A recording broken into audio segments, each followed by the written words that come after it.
Will straightforward safe project motor racing? Well, at least they're trying. This and more in our news right here, right now.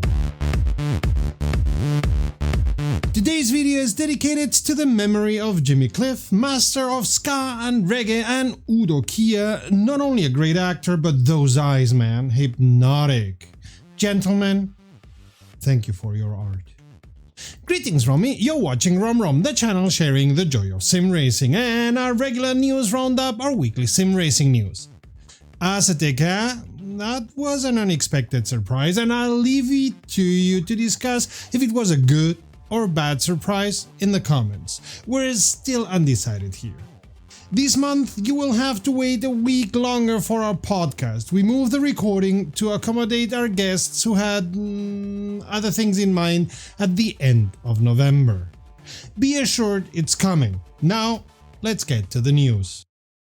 Asetek is getting bought out by a Chinese firm called Chunkyu Electronic Technology. The buyer is offering 1.72 Danish kroner per share for the whole company, about 447 million kroner in total, which is a bit less than 90 million US dollars and a bit more than 73 million euro. The company's announcement is calling this offer price attractive and really wants you to know it's a premium deal. They're throwing around big numbers. Apparently, it's 110% more than what the stock was trading at the day before the announcement and 156% more than the average over the past year, which sounds impressive until you realize the stock was trading at less than a krone before this news dropped, and in January of this year it was at a multi-year low of 0.074 from a peak in August 2023 of 1.42.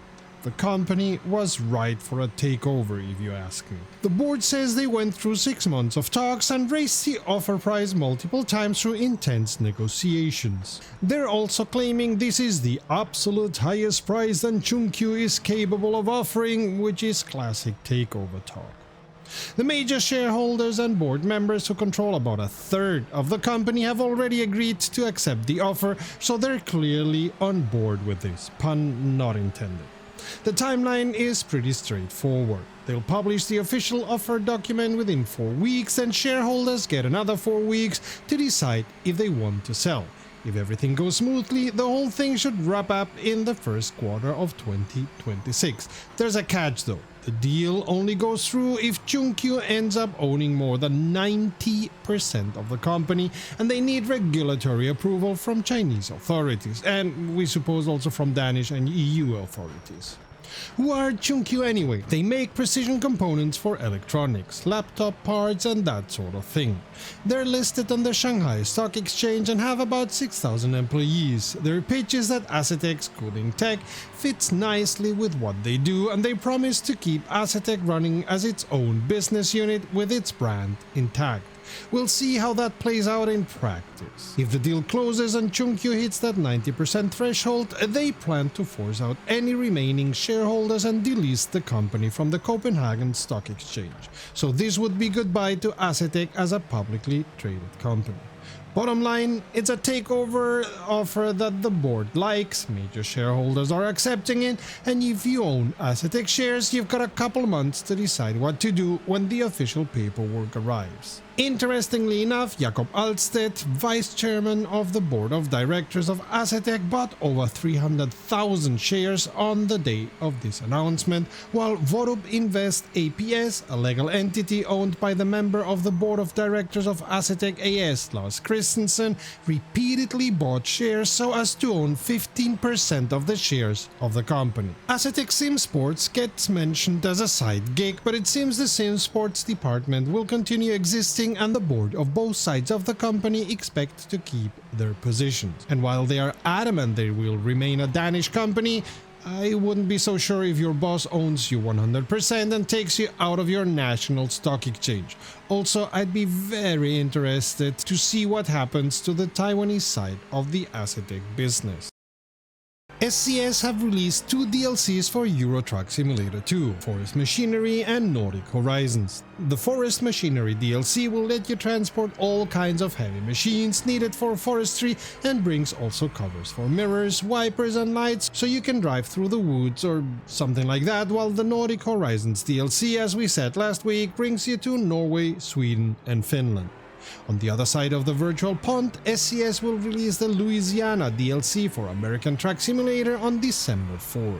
Assetto Corsa Rally is officially declared playable on the Steam Deck by Valve, although I expect not many watching would prefer the Steam Deck to the wheel, but now you know. iRacing Arcade's release to Steam has been delayed to February 2026. Project Motor Racing just launched after 3 years of development, and let's just say it's been a bumpy start. The development team put out a pretty candid message to players basically saying, "We know, we see it, we're sorry and we're working on it." Here's what went wrong.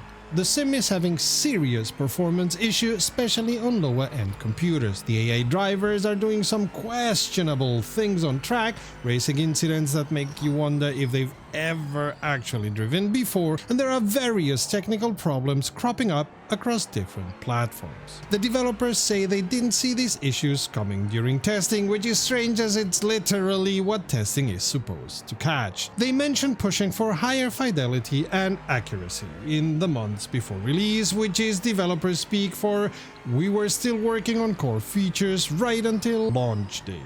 To their credit, they're being pretty honest about the situation. They acknowledge the AI problems aren't going to be fixed overnight. They specifically say they don't have a "make AI better" button, which is fair enough. Some fixes need deep engine level work, which will take time. And in all honesty, the phrase "we're still shaping it, still refining it," it's a diplomatic way of saying the game probably needed a few more months in the oven.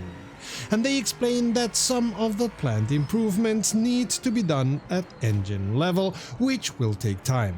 While they can make small adjustments quickly, the more structural fixes take longer, require proper testing, and will arrive steadily as they complete them. Don't expect all the major problems to disappear overnight. The immediate crisis list includes PS5 controller problems, fixes submitted and coming soon, online servers under maintenance until they're stable, and some Xbox players who literally can't even start with the game. Now the good news. They've been busy. Patch 1.5 dropped on launch day, and it was a pretty hefty update, followed by another update on Friday. On the driving front, they improved the force feedback with new brake feel tuning and smoother driving assists. They fixed issues where the throttle would blip at weird times and sorted out various steering wheel input problems. The car fixes were extensive. Really extensive. The Mazda 787B got UV and geometry fixes with missing polygons restored. The Porsche 962C received LOD improvements and tire UV fixes. And no, they don't mean ultraviolet. UV in this context is something having to do with mapping a 2-dimensional image to a 3-dimensional model. The Toyota GT1 got cockpit material updates, new display textures and damage texture improvements. The Nissan R390 GT1 and R89C got material fixes, display brightness adjustments and corrected damaged parts. There were also various fixes for the Audi R8 LMS, GT3, R8 LMP 900, Panos GTR1, BMW M4 GT3 and Aston Martin Vantage GT4, covering textures, materials and, again, UV improvements. The Cadillac V Series R got material updates too, plus loads of smaller fixes to damage modeling, lighting, materials and cockpit details across the board. On the tracks and weather side, they fixed pit wall and barrier material issues at San Marino and Sao Paulo circuits. They made the sky more vibrant in clear weather and increased how far you can see objects and level of detail models. The wet weather FX got major work. Fewer particles, smoke doesn't appear when the track is completely soaked, reduced bird count, and better model visibility. Graphics-wise, they fixed DLSS frame generation detection on older Nvidia cards and added a new true-to-track configuration profile. The modding got some love too. You can now rate and vote on mods, see which ones you've installed, update mods directly through the sim, and there's new support for vehicle setup mods with improved UI. Multiplayer improvements include better lobby creation messaging, reduced waiting times when loading tracks, cut down to 90 from 180 seconds, fix vehicle selection issues in the social list, and better synchronization of vehicle repairs online. Stability fixes tackle things like loading and deleting setups, an exploit where you could reset to skip lags, clever players those, a career mode bug where you could get stuck if you ran out of money with no cars left, proper garage clearing when empty, and force feedback staying active after quitting events. The 1.51 update on Friday brought dozens more fixes and improvements. The AI improved lateral awareness to help with those blind spots, better engine stall restart logic, and enhanced collision avoidance with players.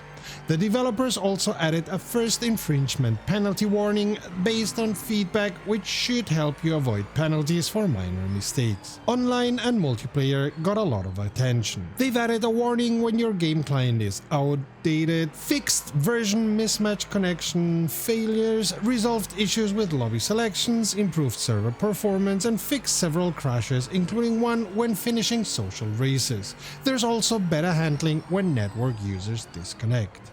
The GT3 class received a major handling revision. They fixed the low-level math optimization affecting tire surfaces, standardized steering and damping for a more unified feel, and improved default setups based on player feedback. The cars now roll more naturally into corners, though you might need to adjust your brake bias. They've also updated throttle blip behavior and reverted some engine inertia changes. By the way, fixing low-level math optimization sounds like a last-minute patch gone awry, and let's take it out of the code in the patch, but that's just my gut feeling. LMDH cars got similar treatment with tire surface fixes, enhanced traction control at low speeds, and updates to cold tire behavior and steering rack speed.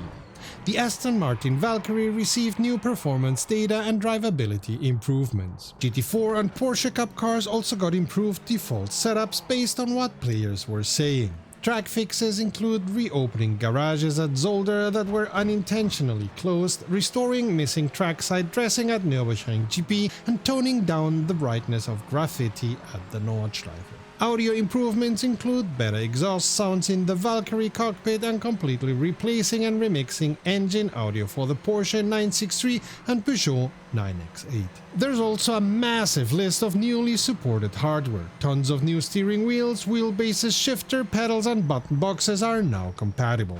That includes stuff like the Camos C12 wheelbase and wheel, Simagic P500 pedals, various shifters, and even Arduino Leonardo-based devices. Other quality of life changes: tire warmers now default to on in new profiles, the frame rate limiter is disabled during replays, they've reduced skid audio sensitivity for clearer feedback during understeer, and improved pit exit behavior so you can't make unsafe merges anymore. They've also fixed a bunch of stability issues, including memory leaks, rare crashes, and various bugs that were causing unexplained problems during gameplay. They're also promising a full roadmap soon, plus updates on VR support, triple screen setups, and other community requested features, all the while keeping vague about what those actually are. The team acknowledges that players have been vocal, passionate, and honest with their criticism, and they say they're grateful for it, no matter how much it stings. It's a more vulnerable admission than you usually get from developers, openly saying the negative feedback hurts, but they appreciate it anyway because it helps them improve the game. Whether they can turn it around long term remains to be seen, but they're definitely not sitting idle. 2 substantial patches in quick succession shows they're serious about addressing the problems. And if you are serious about sim racing, subscribe to our channel for more news, reviews, and background info.